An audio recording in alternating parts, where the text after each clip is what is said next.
The athletes, they need to be spot on this year. They better be ready.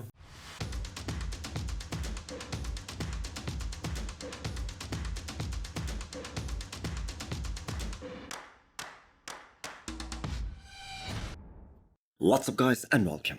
You are watching Fazi Fitness. So let's start this video with the reigning Mr. Olympia Derek Lunsford. So I'm sure a lot of you guys have followed his journey of becoming Mr. Olympia in 2023, as he was really active on his YouTube channel. But the pace at which he is moving at right now, that is just so far ahead of time, especially in comparison to 2023. And I have to say the competition seriously needs to worry a little.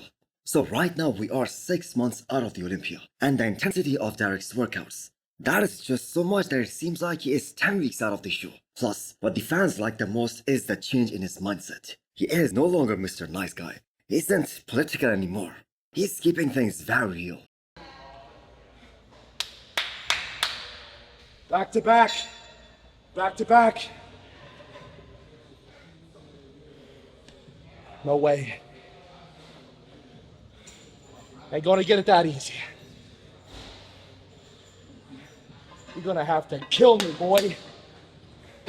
He knows everyone is chasing him, and they better bring their A game, because it is gonna be a different animal this time. And we can really see that he is putting it out there this time. He is extremely confident. And the good thing is, we do not really have to wait 6 months to see the extent of his improvements. The Pittsburgh Pro guest posing is just around the corner. And Derek isn't only just big, he looks extremely lean right now. And this is almost his 5th month into the off-season. He has never been this lean at such a high body weight. This is the most I've ever weighed, and the densest and leanest I've ever been at this weight. Yeah, definitely the strongest I've ever been. And the best I've ever felt physically and mentally. Oh yeah. The great Ronnie Coleman once said that once you win the Olympia title, you will do everything in your power to defend it. And that is exactly what Derek has been doing since winning the Olympia. We have never seen him this motivated. And Derek was there in Ohio as well, when Hadi Choopan absolutely dominated the Arnold Classic. And that must have really lit a fire under his ass even more.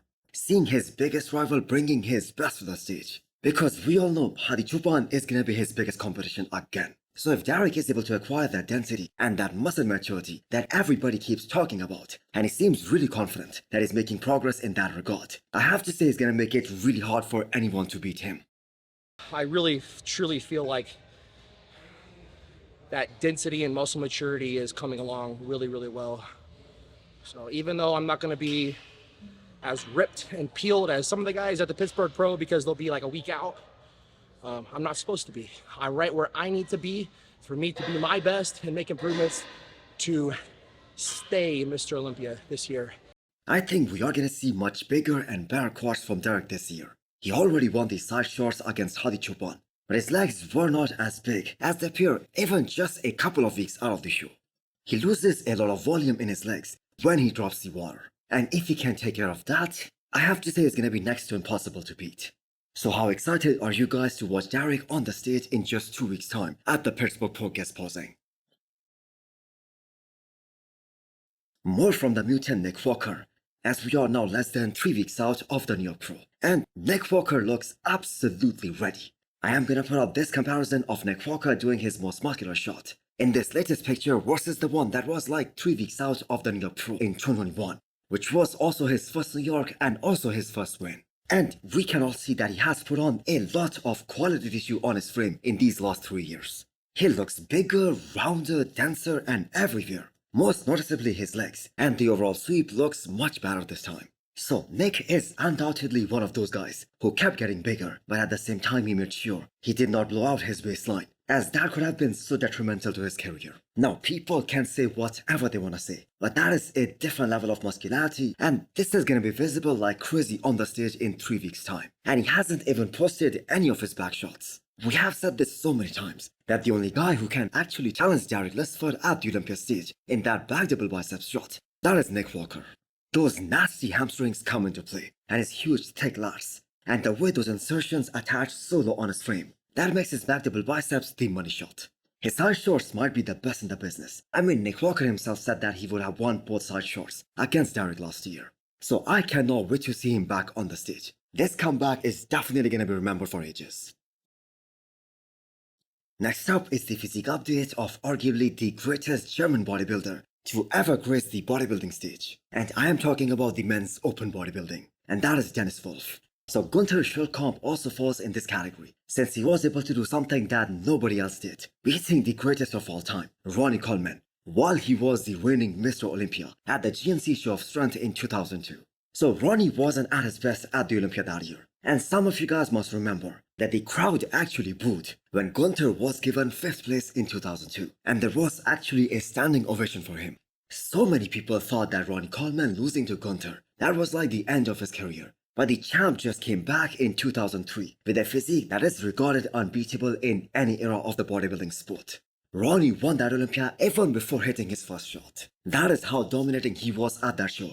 That is how big he was. So coming back to the big bad wolf, this is him at the age of 45. Extremely impressive, and this showed that Dennis is still following a bodybuilding lifestyle. He still loves to train every single day. So why Dennis is the greatest bodybuilder from Germany? He won the Arnold Classic Ohio, which is a feat that I don't think any other German bodybuilder has been able to achieve. Plus, out of all the big names that we saw from Germany at the Olympia stage, like Marcus Rühl, Dennis James, Gunther, Dennis Wolf placed the highest at the Olympia level. He was third behind Phil Heath and Kai Green, and that was back in 2013. So could Dennis have won the Olympia if he did not get injured in 2016? Maybe he could have, because he was forced to retire at the peak point of his career. For those of you guys who do not know, he was 4th at the Olympia in 2015, which was also his last Mr. Olympia appearance.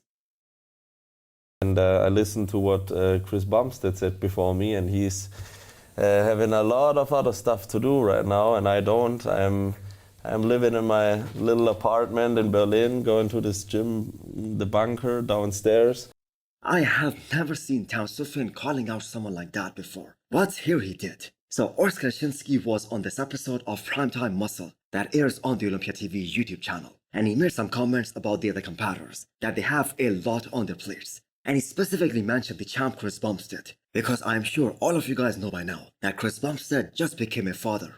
While on the other hand, according to Urs Kalecinski himself, he is 100% locked in. So here is how Terrence roasted Urs, not just once but twice. And I have to say he could have done it 3 times, by saying that he even lost to Breon Ansley, who is about double his age. But thankfully he did not. Working my ass off, and I know I do much more than the other guys.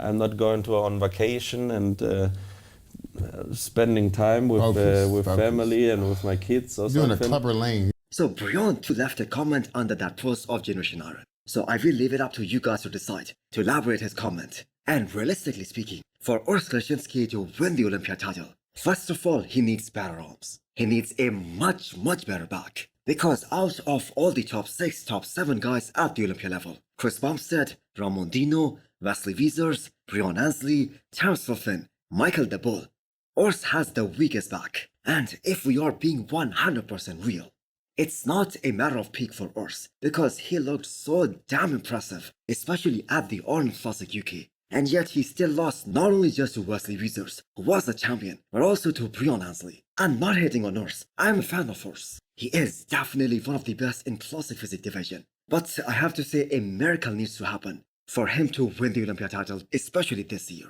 Do you guys agree? Do let me know in the comments below. And also hit the thumbs up button if you liked the video. And smash the subscribe button if you wanna come back for more. Thanks for watching.